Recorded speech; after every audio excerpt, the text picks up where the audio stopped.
Today, at the edge of our hope, at the end of our time, we have chosen to believe in each other.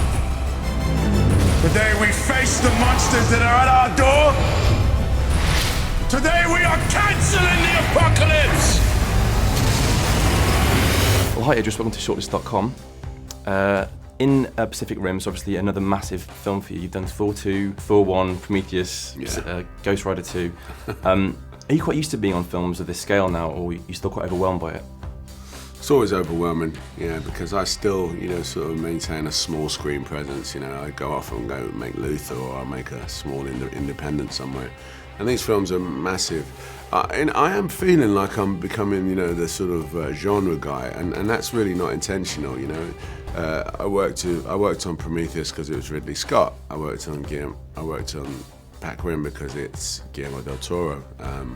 I worked on the Rider thing. What's it called? Ghost Rider. Ghost Rider. Because it's Nicolas Cage, I'm sort of a craving to work with really good people that elevate my game. So Kanye West, as I'm sure you're aware, tweeted about how much he loved the Pacific Rim yesterday, and it's quite rare for him to actually tweet at all, let alone about films. Right.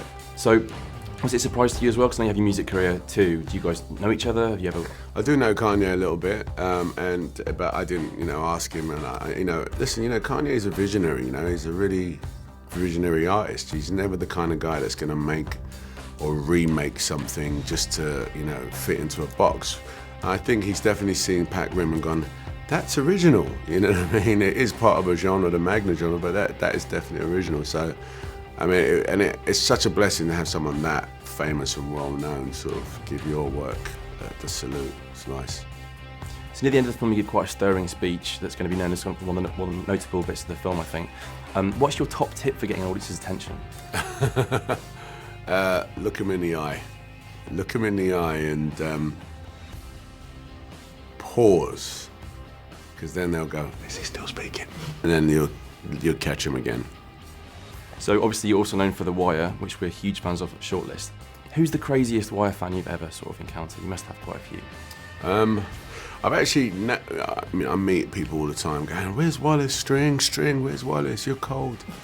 But I had some guy write to me sort of like a sort of thesis on, why they should have kept Stringer Bell alive.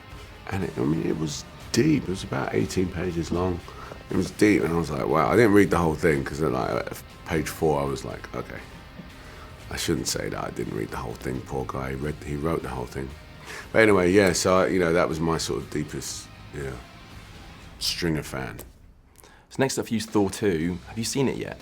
I haven't seen it. No, we're still actually making it. It's still in production. It's a big film, and it's still in production. I know the trailers are out, but it's still out there. What can we expect from it?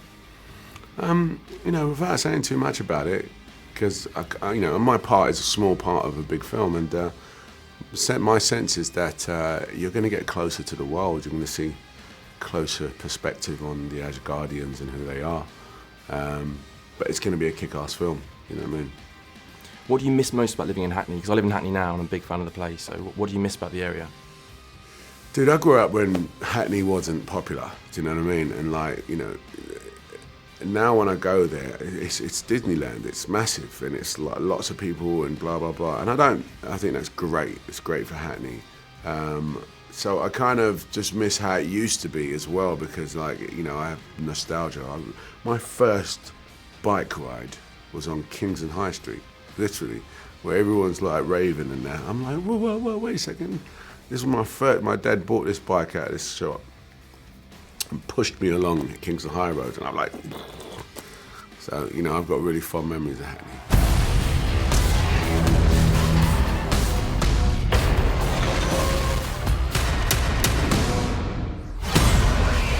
Pacific Rim.